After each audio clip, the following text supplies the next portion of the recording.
Okay, so I decided to do an upgrade of the memory on my QNAP 659 Pro 2, so I figured I'd tape this for everybody while I do it, just in case somebody finds it useful. So what I've got here is two of the 2 gig sticks of the KVR 133. This is pretty specific stuff. I searched around on Amazon and found that there's a couple different parts, but you want to make sure you get the one with the S92G on it. That was pretty critical. If you don't have that, a bunch of folks are reporting it doesn't work. So let's dig in. So I'm just going to spin this around. And we got a couple screws to take off. And it shouldn't be that big of a deal. Just pop these off. And as soon as I'm done, turn it back on. I want to see everybody taking the screws off here.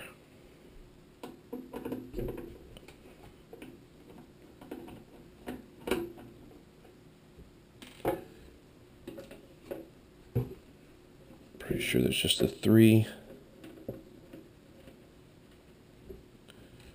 And then, okay, so once we have the 3 screws out, these 2 and this one in the middle, I found the easiest way to do this is turn this around and kind of grip it from the sides with your hands so your fingers can push on the back.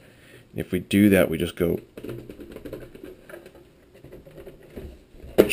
back like that, and it just kind of comes off. It's got some little hooks on the side, but it kind of goes back and then straight up. And set that aside. And we spin this over here, and then when we see the first little area for the extra memory, and so it's kind of got like a little mylar flap on it. So what we're just going to do is just lift that up, take one of the sticks, crack it out of the package.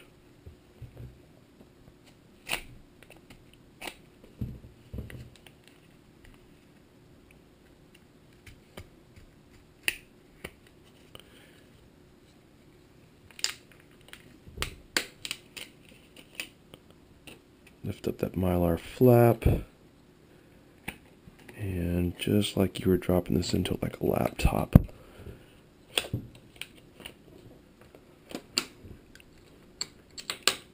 just down and then back till it clicks. And that's it.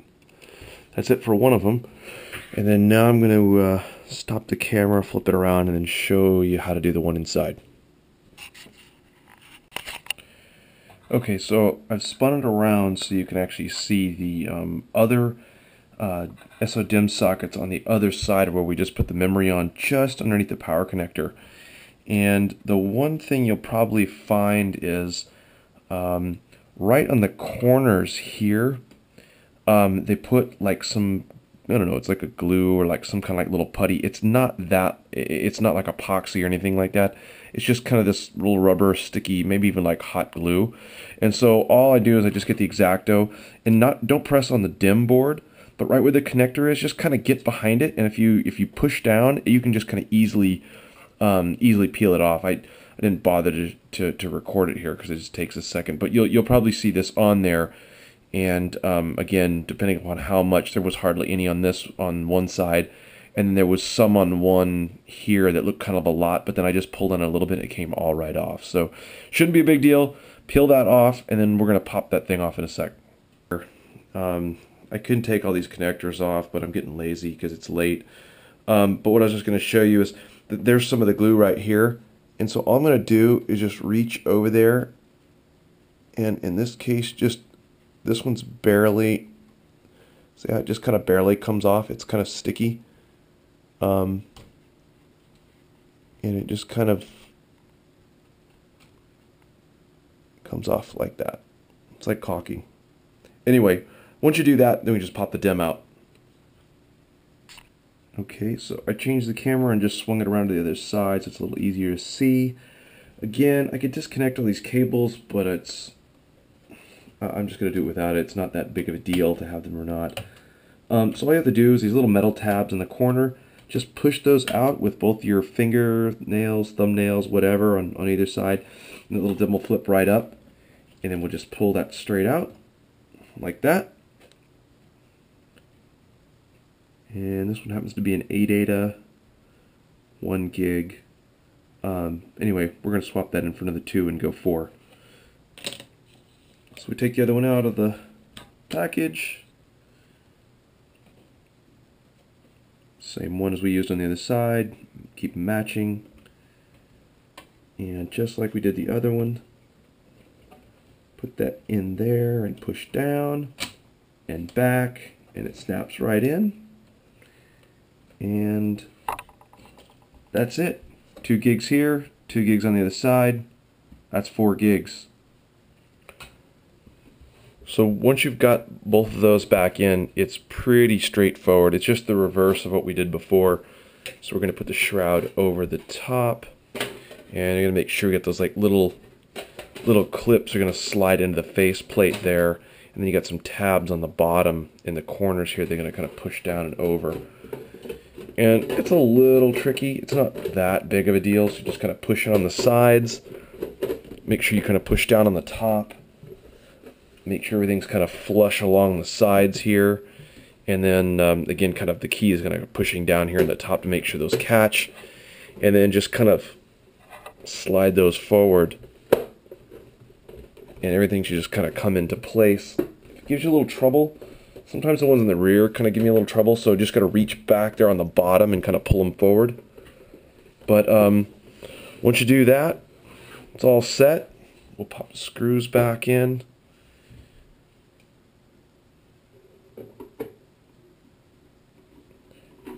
And I'd say that takes all of about 5 minutes to do. Pretty simple upgrade, pretty cheap, and if you run a bunch of applications, it helps out quite a bit. Get more to cache with, and if you're running a bunch of daemons and stuff like that, it helps. I have found on my other QNAPs that if I've increased the memory and I'm not really running a lot of other stuff, there hasn't been that big of a benefit. So if you're buying the memory to upgrade and you're not doing a whole lot with it, I don't really think it's going to be worth your effort or money to go get the RAM. But anyway, that's it. We just upgraded the 659, and that's it. Litmus test is to plug it back in, make sure it all boots back up. We'll do that in 2 seconds. Make sure everything's all right, and if that's the case, that's the 4 gig up.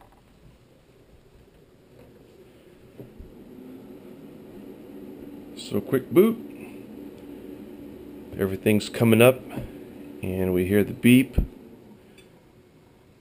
All should be well, and you should be good to go with your memory.